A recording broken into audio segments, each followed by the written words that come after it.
വയനാട് മണ്ഡലത്തിൽ മത്സരിക്കുന്ന രാഹുൽ ഗാന്ധി പത്രിക സമർപ്പിക്കാനായി കേരളത്തിലെത്തി. കരിപ്പൂർ വിമാനത്താവളത്തിൽ നൂറുകണക്കിന് പ്രവർത്തകരുടെയും നേതാക്കളുടെയും നേതൃത്വത്തിലായിരുന്നു സ്വീകരണം.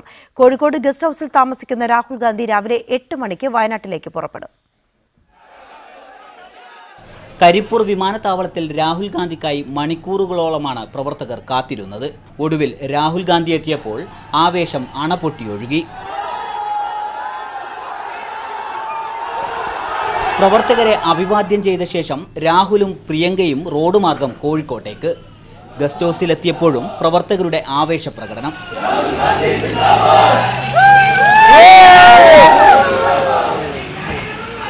മുൻ മുഖ്യമന്ത്രി ഉമ്മൻചാണ്ടി, പ്രതിപക്ഷ നേതാവ് രമേശ് ചെന്നിത്തല, KPCC പ്രസിഡന്റ് മുല്ലപ്പള്ളി രാമചന്ദ്രൻ തുടങ്ങിയ നേതാക്കളുമായി ഗസ്റ്റ് ഹൌസിൽ അല്പനേരം കൂടിക്കാഴ്ച. 11:30 മണിക്കാണ് വയനാട് കളക്ടറേറ്റിൽ നോമിനേഷൻ കൊടുക്കുന്നത്.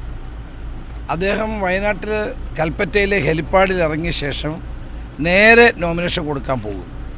അത് കഴിഞ്ഞിട്ടാണ് പിന്നെ അവിടെയുള്ള പ്രവർത്തകരെ കണ്ടിട്ട് അവിടെ റോഡ് ഷോ 2 കിലോമീറ്റർ ദൂരത്തോളം റോഡ് ഷോ നടത്തുന്നുണ്ട്. ആയിരക്കണക്കിന് പ്രവർത്തകന്മാർ അവിടെ എത്തുമെന്നുള്ള സൂചനയാണ് ഞങ്ങൾക്കുള്ളത്.